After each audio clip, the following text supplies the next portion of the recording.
We got Mr. Ball on this Mr. Ball on Sunday, man. Hopefully y'all having a good Sunday, man. If we go ahead and get into it. I think these the top three videos, you feel me? So y'all know what time it is, man. Make sure y'all give y'all thumbs up. And make sure y'all comment. But heavy on the thumbs up, man. Y'all be tripping. What y'all be coming in here for? Just be, p.m. on August 29th, 1954, a 53-year-old woman named Juliet Exline had just sat down on her couch with a book inside of her home in Los Angeles when she got this weird wave of anxiety that kind of brushed over her. Now, there was nothing she could think of that would cause her to feel this way, and she even looked around her house thinking, maybe there was something weird going on, but there was nothing. And so finally, Juliet, she put her book down and just took a few calming breaths to kind of go back to normal. Like, she didn't know what was going on, but she could tell she was super anxious. Now, generally speaking, Juliet was a very mellow person. She was not prone to anxiety attacks like this, and so that kind of caught her off guard. And the only thing she could think of that was different than normal was her husband, Larry, was on a much-needed vacation, and so the last couple of days while he'd been gone, she had maybe more lonely in the house, and so maybe that was causing her to feel this weird stress. She didn't know, but she told herself, Larry's vacation was definitely a good thing. Larry was an exterminator, and over the past 2 years, he had not taken a single day off. He was a total workaholic, and so when Larry began to talk about wanting to take a break, Juliet had encouraged him to put in time for some vacation time, put in a request. And Frank had actually done it. Don't work yourself to death. And as soon as his boss had approved a 2-week-long vacation, Larry had been so pumped he would call his friend, and they had immediately scheduled a fishing trip, and 4 days before, Frank and his friend had driven off to enjoy his time off. And so as Juliet thought about that, she told herself that, even if she was feeling a little bit anxious about Larry being gone, it really was a good thing for Larry, and it would improve not only his life, but her life as well. This was overall a good thing, and so she just needed to kind of deal with this anxiety that maybe or maybe not was connected to Larry. She didn't know. But for the rest of that evening, Juliet just could not get rid of this kind of baseline low-level nervousness she was feeling, and so at some point she began getting up and walking around her house and confirming all the windows were shut and locked, and the doors were locked. She was drawing curtains, checking in closets, making sure everything was totally safe. And then by 8 p.m., when she still just could not shake this anxiety, she decided she just needed to go to bed and kind of sleep this off. After going to sleep, Juliet suddenly woke up at 10:15 p.m., drenched in sweat, with the most intense anxiety she had ever felt in her life. And she was totally disoriented. She's looking around the room like, what's going on here? And then she heard a voice. It was Larry's voice, except he sounded funny. He sounded like quiet, as if maybe he was outside the house trying to come in and he was calling to her. And so kind of in a panic, she jumped out of bed, ran into the hallway, and right in the hallway was Larry. He wasn't outside. He was right there. Except something was wrong with Larry. He was kind of hunched over and grabbing his stomach, and he had his hand on the wall, and he also appeared to be soaking wet. And so Juliet had no idea what was going on, but between all that anxiety and now seeing Larry here in this weird state, she couldn't help herself. She just ran towards him to just make sure he was okay. But as soon as she got about a foot away from him, he held out his hand and said, "No, don't touch me. I have to go back." And what he said was so disorienting that Juliet just stopped and stared at her. What the fuck you mean you gotta go back? Husband, like, what is this? And that's when she made the startling realization that Larry was not soaking wet with water. He was soaking wet with blood. And he was clutching his stomach like something was bleeding in his midsection. And the reason he had sounded so quiet when he had called out to her and woken her up was because he was clearly hurt. And so Juliet has no clue what's going on. Like, her husband was supposed to be 7 hours away on his fishing trip, and so how is he here? It didn't make any sense. And so really not knowing what else to do, Juliet just said, "I'm going to call the doctor." And so she ran past Larry, headed to the kitchen, and she was about to grab the phone on the wall, but before she could grab it, the phone began to ring. Damn. So Juliet just answered it and said, "Hello, hello?" And what she heard was the sound of a sheriff in Eli. She had that gut feeling. That's what that was. The anxiety, she had that gut feeling. You know. Nevada, and he said, "Excuse me, is this Mrs. Exline, Juliet Exline?" And she said, "Yes, what's going on? What's happened?" And the sheriff said, "Ma'am, I'm sorry to tell you this, but I have some terrible news. Your husband got into a car accident, and unfortunately, he has passed away." And now the second the sheriff said this to Juliet, she just froze and goes, "No, that's not possible. He's here with me right now." And Juliet turned around and looked into the hallway where Larry had been standing, and now Larry was gone. Larry really had died in that car accident because Juliet would bury her husband that week. But Juliet maintained that clearly after her husband had died, his spirit had somehow survived the accident, because when she saw her husband standing in the hallway, hunched over and covered in blood, it was at 10:15 p.m. She remembers because when she woke up, she saw the time. It was 10:15. And her husband had died at exactly 10:15 p.m., the exact moment she saw him in the hallway. Juliet would ultimately write an account of what she experienced with her husband. However, from that day forward, she never once saw her husband again. That was the only time. That is fucking crazy.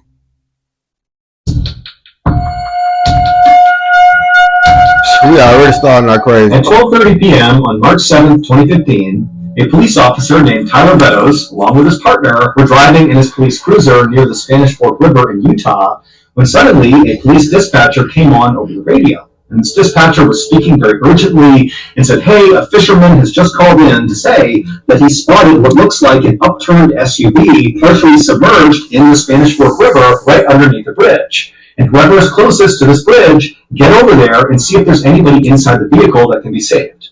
And so Officer Meadows and his partner, they knew they were very near this bridge. And so immediately they banged a U-turn, they drove to the bridge, but from the road they looked down and couldn't see any SUV. But they saw there were some firefighters and paramedics that were also converging at the spot on the road, and everybody's getting out and running down to the riverbank.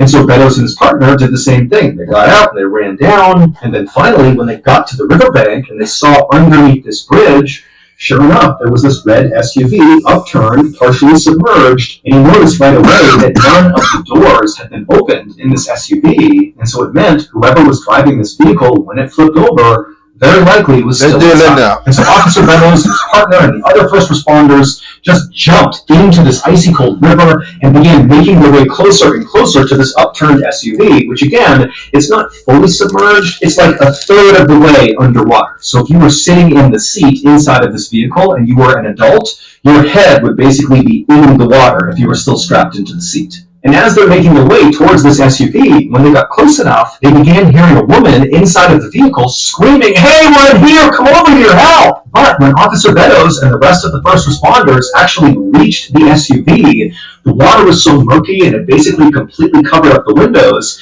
that they weren't really able to look into the vehicle. They could just hear this woman yelling, but that was it.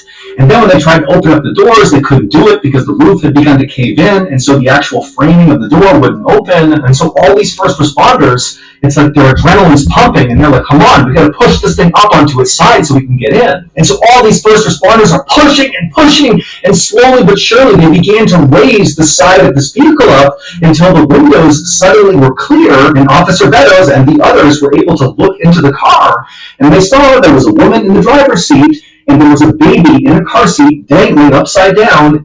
Damn. That's kind of like how the rape I was talking about, but it was like in a small dish, but I was in the car seat dangling like a motherfucker. In the back seat, still strapped in. And so Meadows began screaming, "There's a baby in here! There's a baby in here!"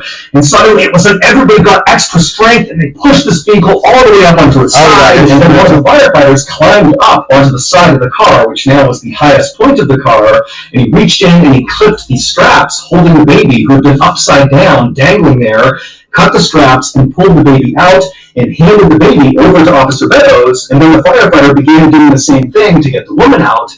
But Officer Meadows, at this point, he just took this baby, he turned away, he figured the first responders will handle this woman, and he's going to take this baby to safety, because he couldn't even tell if the baby was alive or not. And so he's trailing this baby, he's rushing back through the water, back to the riverbank, and then he hands the baby over to the paramedics, and right as he does, he sees this little baby begins to move its arms and flicker its eyes, and he wanted to weep out of relief that this child was okay. They put the baby onto a stretcher, they put the baby in the ambulance, and they whisked the baby away to the hospital where this baby would survive. But after the baby had been taken away, Officer Meadows turned his attention back to the SUV and back to the woman to see how she was doing. What about the woman? But he could tell right away from the way people were acting, all the other first responders that were still dealing with the crisis in the water, the way they were acting indicated that something is off here. Well, it would turn out 14 hours earlier, so at around 10 p.m. the previous night, a 25-year-old woman named Jennifer Grosbeck had just left her father's house in Salem, Utah, and in her car was her little 18-month-old baby, Lily, who was in the back seat. And after Jennifer pulled away from her father's house and her father was on the porch waving to her, she began driving towards her home. But something happened around 10:30 p.m. that night. We don't know what, but something caused Jennifer to careen off the road on that bridge and flip over and land in the water. Maybe she fell asleep at the wheel or an animal jumped out, we don't know. But we know at 10:30 she careens off the bridge and she lands in that river. And then for 14 hours, she and her baby remained upside down in that river. Until finally, Officer and the other first responders came rushing over to open it up and get them out of there. And if you recall, all the first responders, Officer Meadows included, heard Jennifer screaming that they were in the car, come save us, please. But what they would find out is that could not have been Jennifer, because Jennifer was killed on impact when the car fell into the water. So the Lily survived the crash, and then the Lily, who's nearly hypothermic and she's upside down with oil at 2 inches away from her head, for 14 hours she dangled there, and when she was pulled out, according to doctors, was like a couple of minutes before she would have died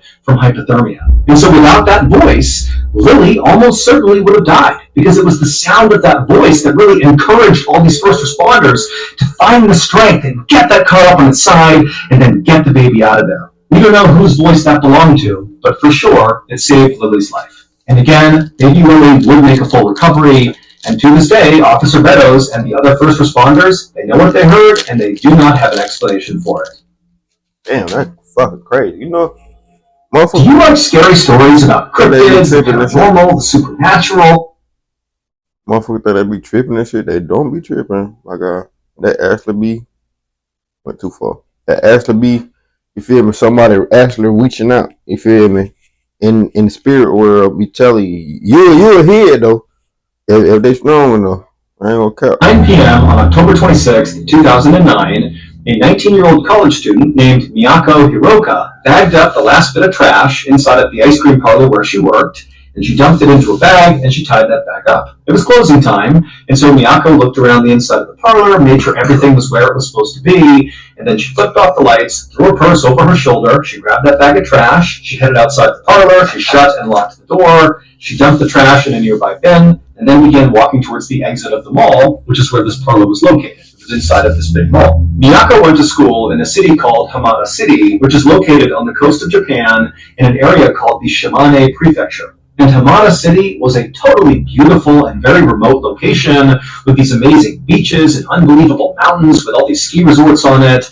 I mean, this was an incredible place to live. But as much as Miyako did love living there, she was actually far more excited about where she'd be living the next year because she was doing an exchange program. She'd be studying in Russia, and that was so exciting for her. And in fact, this exchange program was the reason why Miyako had picked up this job at this ice cream parlor, because she came from a family that was not poor by any means, but they didn't have a lot of extra income, and Miyako felt strongly that she really wanted to pay her way to go do this big Russian exchange program because it wasn't cheap. And so she was picking up as many shifts as she could to save up money to pay her way. And so Miyako eventually reached the exit of this mall and she stepped outside into the night, and then she had a decision she needed to make. And she needed to make this decision every night after work. There were two ways that she could get back to her dorm, which was located about a mile away.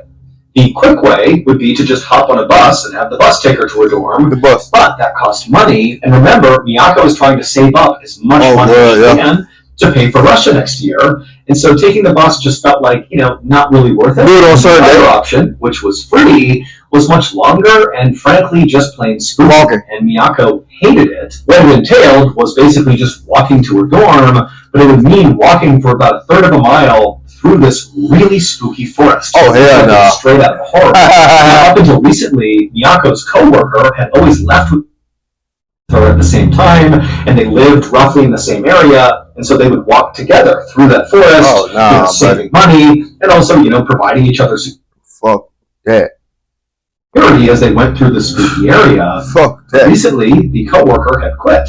And so now Miyako was all alone. And so as Miyako stood there wondering what she should do, take the bus route or take the forest route, She just thought about, next year, it's all going to be worth it. I'm going to go to Russia. I'm going to pay my way. And after all, what's the worst that can happen? It's just a few minutes walking through a forest. I've done dozens of times. Before long, I'll be in my brightly lit, safe dorm room, studying away.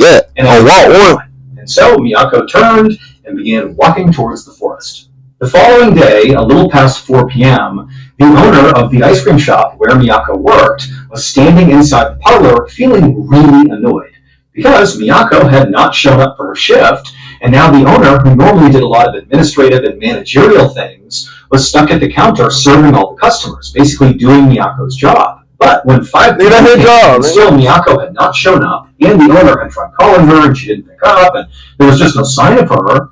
The owner went from being annoyed to being somewhat worried. And so after, again, not being able to call Mako to figure out what was going on, he wound up going through her file and finding her mother's phone number, and he called her. And when he spoke to Miyako's mother, he knew right away there was something wrong. Because Miyako's mother actually was pretty panicked, and she said, you know what? Last night when Mako was coming home from work, she told me she would call me when she got to her dorm, but I never heard from her, and I haven't been able to get in touch with her since. And so after this conversation ended, Miyako's mother would call the police and report her daughter missing. And pretty much instantly, the police in Hamada City responded in force. I mean, they launched a huge investigation to go figure out what happened to Mako. And the reason behind that is because I know where she just disappeared like that. Hamada City is this unbelievable place, this secluded, safe place where things like this did not happen. And frankly, it scared everybody, and they wanted to deal with it as quickly as possible. And so what police did at first is they went and looked at security footage from the ice cream parlor where they knew she had been working on the night she went missing. And sure enough, at about 9:16 p.m., there's footage of her walking out of the ice cream parlor in the mall. She's got a purse over her shoulder, and she shuts and locks the door. She throws the trash away, and then she heads towards the exit. But after that, nobody saw her. There was no more footage. There was no more tips or anything. She just vanished once she left the mall. And so very quickly, this story gained lots of attention because, again, Hamada City is like this quintessential vacation spot. It's so perfect. It's so safe. And to have this girl just go missing, it was scandalous. Up out of nowhere is crazy, too. I ain't gonna lie. She missing up out of nowhere. And so some of them got somebody in the wood. And also people who lived in Hamada City were suddenly on edge at night. What's out there snatching people up? In fact, Miyako's college, during the few days following her disappearance, they set a curfew for all their students. Like, all their students had to be back in their dorms at a certain time to keep them safe. But again, despite the police really leaning into this case from the jump and putting all their manpower and all their resources into this, they really had no idea what happened to Mako. Then, on November 6, 2009, so 11 days after Mako went missing, a man who was hunting for mushrooms up on this mountainside about 15 miles away from the ice cream parlor believed he spotted this beautiful mushroom sitting underneath a few fallen leaves. And so excited, the guy runs over and he begins moving away the leaves to grab this big, meaty mushroom. But as soon as he grabbed the skin of this mushroom and began to pull, he stopped. And then he quickly turned and began sprinting back down the path that had brought him up here. And as he was running, he pulled his phone out and he saw he had no service. And he just kept on running and holding the phone up, looking for service. And then finally, when he was about halfway down the mountain, he saw he had service in his phone and he called the police. And the second the dispatcher answered, this man began screaming, "I found a human head!" When police arrived on that mountainside where this man claimed to have found a human head, what? Well, they confirmed he was right. They found Miyako's severed head right underneath those leaves. And the reason this guy thought her head... How is her head decapitated from her body? ...was a mushroom, a dark-colored mushroom, because it was obvious that Miyako's face had been so badly beaten, and it was all black and blue, before she lost her head. And so this mushroom hunter had literally thought that was a big, big mushroom. And so at this point, the Hamada City police shifted their area from around the mall and the ice cream parlor where they thought they would find Mako to this forested mountain area where her head was found. That's crazy. And now, of course, it was no longer a search and rescue. It was a recovery mission. They're just looking for the rest of Miyako's body. And over the next couple of days, as police searched this forested mountainside, they would find different parts of Mako all over the place. And then after they had found, all the pieces to Mako, the running theory, based on what they were seeing, is that very likely she had been strangled to death and then her body was burned and then she was dismembered and scattered throughout this forested mountain. Damn, man. But there was very little evidence about who had actually done this to Miyako. Miyako had no enemies to speak of. Everybody who spoke about Miyako said she was incredibly lovely and kind, and really there wasn't anybody in her life that would want to do her harm. And also because Miyako's body had been destroyed and left out for so long, any trace evidence left behind by her killer or killers was basically non-existent. And so the police really had no leads to speak of. They had no suspects or anything. And she was just getting off of work. It's more even crazier. So they called in psychologists to try to make, a profile of who they thought might have done this. And the best theory anyone could come up with was that this had been a random crime of opportunity. That the person who killed her didn't know her, and that likely her killer was a man who was likely between the ages of 20 and 40. But even that information really didn't narrow anything down. They ain't narrow shit down. Quickly, this case began to go cold. But as the police investigation itself began to go cold, the kind of lore around the story was only growing. I mean, this really seemed like a totally unbelievable case, considering where it happened. I mean, Hamada City is like this perfect place. How could this happen here? And so what started as being kind of a local news story, albeit a big local news story, became a major national story all over Japan.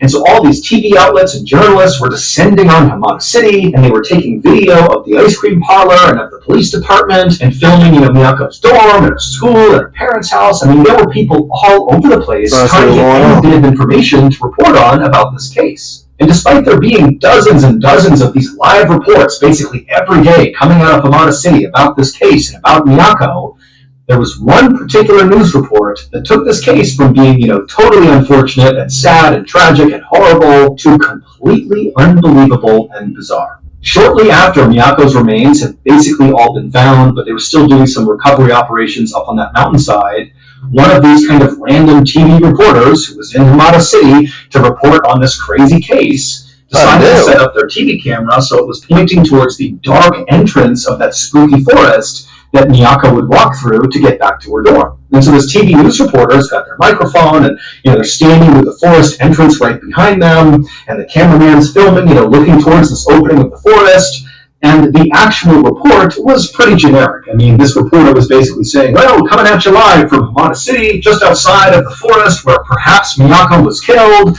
And it was just like that. It was just kind of talking about the case, and there was nothing to it. At least not to the TV reporter and the cameraman who were on site. Because for them, the entire report was pretty routine. They did their job, they got their shot, they got their report, and then they left. They streamed it live. So while they were doing it, all these people are tuned in, watching this news report live in front of this forest. And something really unsettling happened on this broadcast. While that news reporter was talking, another voice began to be heard by people watching this broadcast. And it was not the cameraman, and it was certainly not the TV journalist. It was a woman's voice. And there was no woman anywhere near the shot. And after the fact, the journalist and the cameraman would also attest that there was nobody around. It was just them. But this detached, very pained voice said very clearly, and all these people heard it live, "This is very painful. Why only me?" 広島県北広島町の我流山の林道の入り口です。今日の捜索は午後5時で終了し、私の後ろに貼られていた規制線も現在は解かれています。And so after this report happened, this story, this case about Miyako, of course we don't know what they're saying, but you can hear the female voice, which is more crazy. I don't care. And these stories is basically, spirit worlds, stuff that actually happened, like, which is more even crazy, like spirit telling people or solving people murders, because it's people out there that can get in touch with the spirit world for real. Like, went from being just a Japanese story to being like an international sensation, because everybody believed when they saw this video that voice that was heard was Miyako's ghost, basically talking on camera. That's why you can't see her. It's her spirit communicating with the living world. However, despite that drawing even more attention to this case, it didn't remotely help the police actually solve the case. They still had no idea who did this. And that's how this case would stay for years, just totally stalled. That is, until 7 years later, when a police officer was conducting a routine police review of old criminal case files that hadn't been been solved, going through them all to see if maybe evidence had been missed, and maybe that was why the case had not been solved. And so this police officer is looking through all these case files, and when they landed on the Mako case, they did discover a piece of evidence that had been totally overlooked. It was the file of a convicted sex offender named Yoshiharu Yano. Yoshiharu was a 33-year-old man who had served time in prison for assaults on 3 different women in Tokyo, which is 500 miles away from Yamata City, where Miyako was killed. And because of that 500-mile gap between Tokyo and Yamata City, Yoshiharu had been completely overlooked in terms of being a suspect in Miyako's murder. It just seemed like he was too far away to be involved. But the police officer who was doing that routine review, they discovered that right before Miyako was murdered, this Yoshiharu guy had been let out of prison and decided to live in Hamada City. And on the night... Oh, God. Why did they let him out? Miyako was decided to walk into that forest. Well, they found security footage of Yoshiharu's car driving along the forest and up near that mountain. Remains were all discovered. And so this investigator who discovered this piece of information got permission from higher-ups to search Yoshiharu's home where he was living right then. And when they searched his home, they discovered a digital camera with 40 photos on it that would explain what happened to Miyako. It was very clear Yoshiharu had murdered Miyako because some of the pictures contain photos of Miyako, and they are just horrible. But figuring out who Miyako's killer was not the end of this case. In fact, it wasn't even the most shocking part of this case. The most shocking part of this case is what happened to Miyako's killer, Yoshiharu, basically right after she was murdered, and that voice, that detached female voice, was heard on that TV news report. 7 years earlier, right around the time that Miyako's head had been found, and also after that voice had been heard on the TV newscast, some people who were driving in a car north of Hamada City began calling the police to report something very strange. They called the police and said, there is this small white Toyota Corolla car that has 2 people inside of it, and they've driven to the side of the road, and the driver is ramming over and over again against the railing. Like they're smashing into the railing, backing up, smashing over and over again, like the car is somehow in control. They don't understand how these people are not getting out of the car. What are they doing? Traffic had stopped on either side. It was just totally nonsensical. And then by the time the police showed up, this car that was just repeatedly driving into the side of this guardrail, it burst into flames with the 2 people inside still clearly alive and looking terrified, and they caught on fire and died. Now, at the time, this did make the news. It looked very much like some sort of weird murder-suicide where the driver had intentionally driven the car until it burst into flames and killed themselves and also their passenger. But it didn't really amount to more than just a really weird news story because there was no connection to the Miyako case. This is like a totally isolated thing. However, 7 years later, when the police officer discovered the link that Yoshiharu was in Hamada City, and then they figured out, yep, Yoshiharu was the killer. Well, suddenly, that totally weird murder-suicide took on a whole new meaning, because the driver of that car was Yoshiharu, and the passenger was his mother. And again, from eyewitness testimony, it didn't really make sense the way this all happened. It was almost like the car was possessed or something, that the passengers couldn't control it. Now, who knows if that's true? With the sound of that female voice on the TV news camera that everybody assumed was Miyako's ghost saying, this is so painful, why only me? Suddenly those words took on a new meaning. People thought, you know what it is?